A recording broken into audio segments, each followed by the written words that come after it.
Gagawa ako ngayon ng egg sandwich. Ito muna.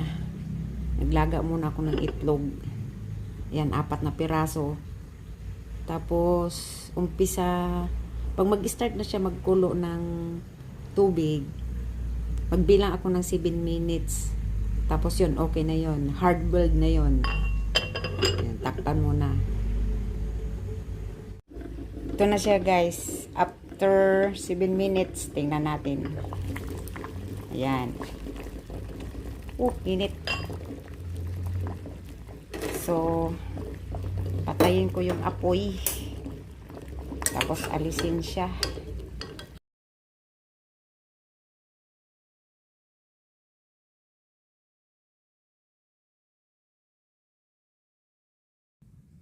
Tapos, lagyan ko siya ng tubig na malamig. Ayan, sa gripo. Ayan. Tapos, ibabad ko muna siya kahit 1 minuto lang. Yan, babad ko muna yan, 1 minute.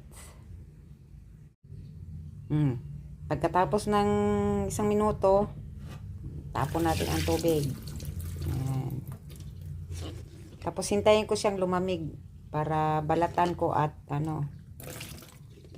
hihiwain. Ayun na, guys, babalatan ko siya.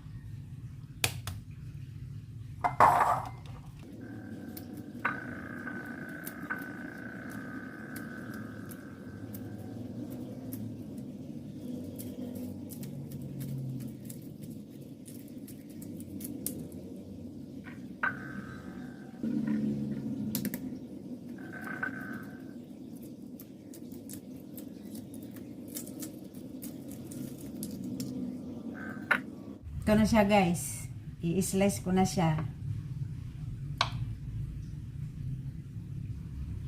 Hindi ako pwede mag-gloves dito kasi mahihiwa din yung gloves. Kaya kailangan pag gumagawa ng ganito, malinis ang kamay. Yung mga kuko, maiksi. Hindi ko siya masyadong liitan.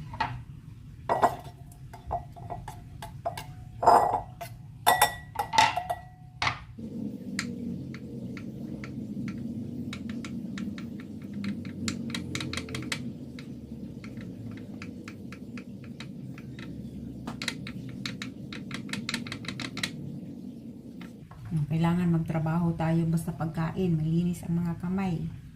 Kasi may mga na hindi kailangan mag-gloves Yan, ito na siya, guys. Ayan. Tapos titimplahan ko to. Titimplahan ko na siya, guys. Ito lang ilalagay ko. Yun, paminta.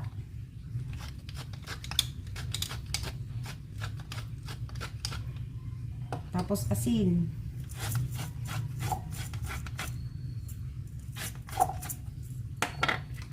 Tapos ito yung mayonnaise.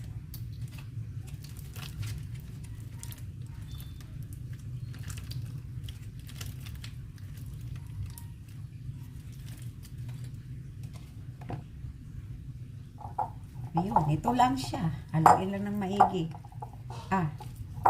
Medyo kulang ng mayonnaise. O, dagdagan natin. Kasi makikita naman